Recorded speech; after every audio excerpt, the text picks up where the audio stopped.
السلام علیکم، welcome to my YouTube channel Farwa Khalid novels. کیسے ہیں آپ سب؟ امید ہے سب خیریت سے ہوں گے۔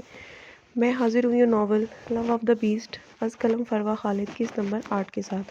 ناول شروع کرنے سے پہلے میرے چینل کو لائک کر دیں، سبسکرائب کر دیں اور شیئر کرنا نہ بھولیں۔ تو شروع کرتے ہیں ناول کی قسط نمبر 8۔ عزنا نے اپنے کان کی لو پر اس کے ہونٹوں کا لمس محسوس کرتے تڑپ کر کہا تھا۔ اس لمحے میں واقعی اسے کوئی بھیڑیا معلوم ہوا تھا جس میں انسانیت بالکل ناپید ہو چکی تھی، جبکہ دوسری جانب زرداد ہاشم خان تو جیسے اس کے وجود کی مسحور کن مہک میں کھو سا گیا تھا۔ اتنی خوبصورت مہک اس نے آج تک محسوس نہیں کی تھی۔ یہ لڑکی اس کے حواسوں پر بری طرح حاوی ہو رہی تھی۔ اپنے اثار میں موجود اس کا نرم و گداز وجود زرداد ہاشم خان کو اپنا حق وصول استعمال کرنے پر اکسا رہا تھا۔ عزنا اس کے آگے بے بس ہوتی آنکھیں سختی سے مچ گئی تھی۔ اس کی آنکھوں سے موتیوں کی طرح آنسو ٹوٹ کر گر رہے تھے۔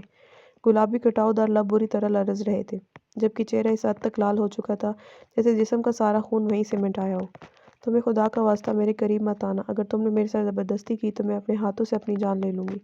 عزنا اپنی گردن اور کندھوں پر اس کی گرم سانسوں کا لمس محسوس کرتی بے اختیار اسے اپنے رب کا واسطہ دے گئی تھی۔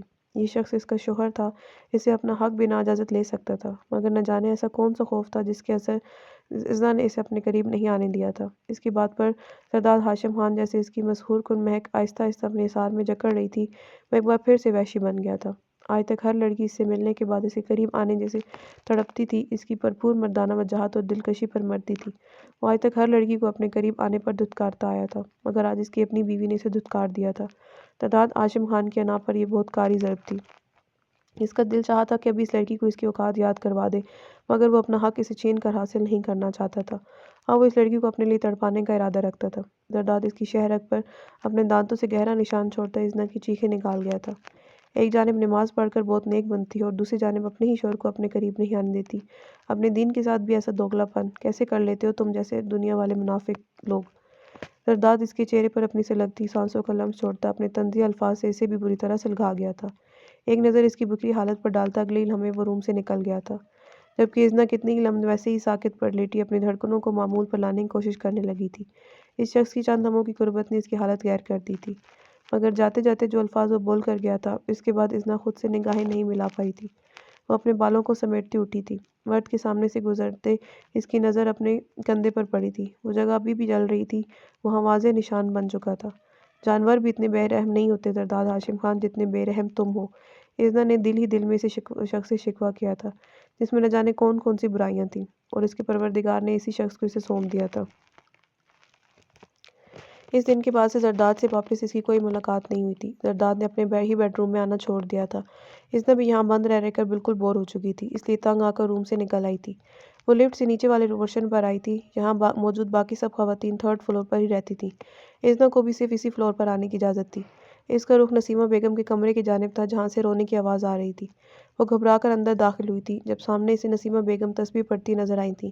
ان کی آنکھوں میں آنسو تھے، مگر وہ پورے صبر و تحمل کے ساتھ دعا مانگ رہی تھیں، جبکہ ان سے کچھ فاصلے پر بیٹھی فائقہ بس روئے جا رہی تھی۔ اس کی حالت کافی خراب تھی۔ عزنا کو عجیب سے تجسس نے آن گھیرا تھا۔ وہ آخر ایسا کیا ہوا تھا کہ لوگ اتنی پریشان تھی؟ کہیں وہ شخص مر تو نہیں گیا تھا؟ عزنا کو سب سے پہلے یہی خیال آیا تھا، کیونکہ وہ یہاں کے لوگوں کے لیے اس شخص کی اہمیت سے واقف تھی۔ سب کے دلوں میں اس درندے کے لیے بے پناہ محبت اور عقیدت تھی، اور خاص طور فائقہ تو اس کے پیچھے پاگل تھی۔ عزنا خاموشی کے ساتھ وہاں سے پلٹ آئی تھی۔ یہ سب لوگ اتنے پریشان کیوں ہیں؟ عزنا نے اپنی ملازمہ کو روک کر پوچھا جو اس کے کاموں کے لیے مامور کی گئی تھی۔ وہ ہاشم دادا پر ان کے دشمنوں نے حملہ کر دیا ہے، ان کا ابھی تک کچھ پتہ نہیں چل رہا۔ دشمنوں نے تو ان کے مرنے کی خبر ہر طرف مشہور کر دی ہے، دعا کریں انہیں کچھ نہ ہو ورنہ سب کچھ برباد ہو جائے گا۔ رضا کی آنکھیں بھی روئی روئی لگ رہی تھیں۔ وہاں ان خواتین نے بالکل صف ماتم بچھا رکھا تھا۔ اس کی بات سن کر عزنا کے دل کے کسی کونے میں ایک ہوک سی اٹھی تھی۔ کیا واقعی اس شخص کے مرنے سے ذرا سا بھی فرق نہیں پڑنے والا تھا؟ عزنا نے اپنے دل سے سوال کیا تھا، مگر جو جواب اسے ملا تھا اس کی جانب سے وہ اپنے کان بند کر گئی تھی۔ طارق بہو اور آغا ایک ساتھ مل کر زرداد کے خلاف ہو چکے تھے۔ آغا زرداد کو مار کر عزنا کو حاصل کرنا چاہتا تھا۔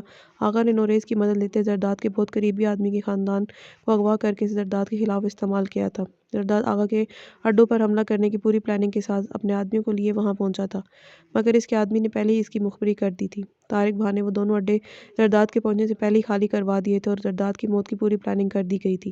زرداد جیسے ہی وہاں پہنچا تھا ان لوگوں نے اس پر حملہ کر دیا تھا، مگر اس کے دشمنوں کی بہت بری غلط فہمی تھی کہ وہ اتنی آسانی سے ہاشم زادہ کو ختم کر سکیں گے۔ زرداد کو 2 گولیاں لگی تھی، اس کے سارے آدمی مارے گئے تھے۔ اس نے زخمی حالت میں ان سب لوگوں کا مقابلہ کیا تھا۔ ان سب کو ختم کرنے کے بعد زرداد وہاں سے نکل آیا تھا۔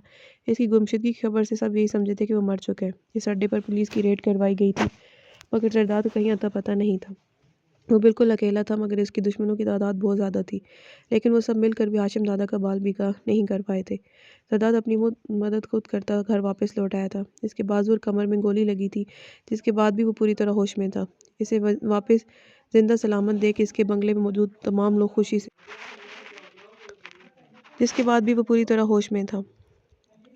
ازنا زرداد کے بارے میں سن کر کمرے میں آ گئی تھی۔ وہ اس وقت سے جائے نماز پر بیٹھی اس شخص کی سلامتی کی دعائیں کرنے لگی تھی جس نے آج تک اس کے ساتھ بظاہر کچھ برا نہیں کیا تھا۔ جب اچانک دروازہ کھلنے اور بند ہونے کی آواز پر اس نے چہرہ موڑ کر اس کی جانب دیکھا تھا۔ زرداد کی بھی روم میں جاتے ہی سب سے پہلے اس پر نظر پڑی تھی۔ نگاہوں کا تصادم ہوا تھا۔ ازنا گھبرا کر فوراً نگاہیں پھیر گئی تھی۔ زرداد چلتا ہوا بیڈ پر آ کر خاموشی سے لیٹ گیا تھا۔ ازنا جائے نماز فولڈ کرتی اٹھ کھڑی ہوئی تھی اور خاموشی کے ساتھ روم سے نکل گئی تھی۔ جب روم کے باہر اسے نسیمہ بیگم، فائقہ اور صفدر سمیت اتنے سارے لوگ کھڑے نظر آئے تھے۔ کیا ہوا؟ وہ حیران ہوتی ان کی جانب بڑھی تھی۔ وہ سر کی طبیعت بہت زیادہ خراب ہے، انہیں 2 گولیاں لگی ہیں، مگر وہ میڈیسن نہیں لے رہے، انہوں نے پین کلر تک نہیں لی۔ نسیمہ بیگم نے آگے آتے سے اپنی پریشانی بتائی تھی۔ کیوں نہیں لے رہے وہ؟ ازنا کی حیرت میں اضافہ ہوا تھا۔ اسے 2 گولیاں لگی تھی، وہ اتنے آرام سے سو رہا تھا وہاں۔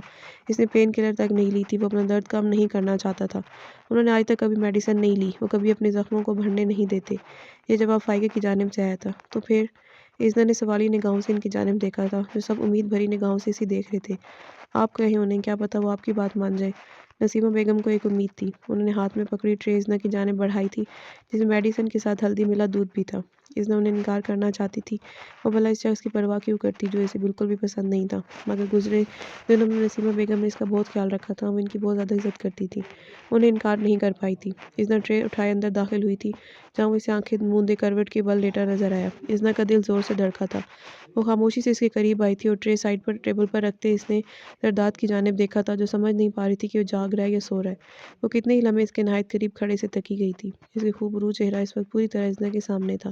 سوتے ہوئے اس کے چہرے کا کرخت پن بالکل ناپید تھا، جو اس کی وجاہت میں مزید اضافہ کر رہا تھا۔ ازنا مفت سی اسے تکے گئی، جب اچانک اس کی نظر زرداد کے بازو پر پڑی تھی۔ بازو موو کرنے کی وجہ سے اس کے زخم سے خون نکل رہا تھا۔ اسے ذرا سا کانٹا بھی چبھ جاتا تو وہ پورا گھر سر پر اٹھا لیتی تھی، اور یہ شخص 2 گولیاں کھانے کے بعد بھی اتنے سکون سے سو رہا تھا۔ ازنا کے دل کو کچھ ہوا۔ زرداد، اس نے دھیرے سے پکارا تھا۔ زرداد کو اس نام سے کوئی نہیں پکارتا تھا، سب اسے ہاشم دادا ہی کہتے تھے۔ اس کی یہ نرم پکار اس شخص کے ماتھے پر شکنوں کا جال بن گئی تھی۔ اس نے فوراً سے آنکھیں کھول دی تھیں۔ زرداد ہاشم خان کبھی بھی اتنا بے خبر ہو کر نہیں سویا تھا، کیونکہ وہ کسی پر بھروسہ نہیں کرتا تھا، اور نہ ہی کبھی یہ بھروسہ کرنا اسے راس آیا تھا۔ اس کی آنکھ ایک بار بھی نہیں لگی تھی۔ جتنی دیر سے ازنا اس کے پاس کھڑی تھی وہ جاگتا رہا تھا۔ اس کو یوں آنکھیں کھولتا دیکھ ازنا گھبرا کے پیچھے ہٹی تھی۔ اس کا چہرہ بالکل زرد ہو رہا تھا۔ یہ میڈیسن لے لیں آپ، پھر میں آپ کو ڈسٹرب نہیں کروں گی، ازنا نے اس کی تکلیف کے پیش نظر بہت ہی نرم لہجے میں کہا تھا۔ یہ لڑکی اس کی اتنی ہمدرد نہیں ہو سکتی تھی۔ زرداد اس کے لب و لہجے پر کافی حیران ہوا تھا۔ لے جاؤ یہ سب یہاں سے، اگر دوبارہ مجھے ڈسٹرب کیا تو اچھا نہیں ہوگا، زرداد نے اس کو خونخوار نگاہوں سے وارن کیا تھا۔ وہ ازنا اس کی جانب دیکھ کر رہ گئی تھی۔ یہ شخص اس حال میں بھی اپنی اکڑ دکھانے سے باز نہیں آیا تھا۔ میں اس وقت آپ سے لڑنا نہیں چاہتی، پلیز میڈیسن لے کر یہ دودھ پی لیں، پھر بے شک ساری عمر سوتے رہیے گا۔ اسے زخمی بیڈ پر پڑا دیکھ ازنا کے منہ میں بھی زبان آ چکی تھی۔ اس کے بولنے کے انداز پر زرداد نے اسے آنکھیں دکھائی تھیں۔ تم جا رہی ہو یا میں اٹھ کر تمہیں اپنے ہاتھوں سے باہر پھینک دوں؟ زرداد نے دانت پیسے تھے۔ وہ اس وقت صرف سونا چاہتا تھا، مگر یہ لڑکی اس کی جان کا عذاب بن رہی تھی۔ اس کی بات پر ازنا نے اس کی جانب دیکھا تھا، جس میں ابھی بھی اتنی سخت ضرور تھی کہ وہ اسے اٹھا کر باہر پھینک سکتا تھا۔ مجھے بالکل بھی اندازہ نہیں تھا کہ خون کی ہولی کھیلنے والا بیسٹ میڈیسن لینے سے ڈرتا ہے۔ ازنا کو بھی ضد ہو چکی تھی کہ وہ اسے میڈیسن کھلا کر رہے گی۔ اس کی بات پر زرداد نے اس کی جانب دیکھا تھا۔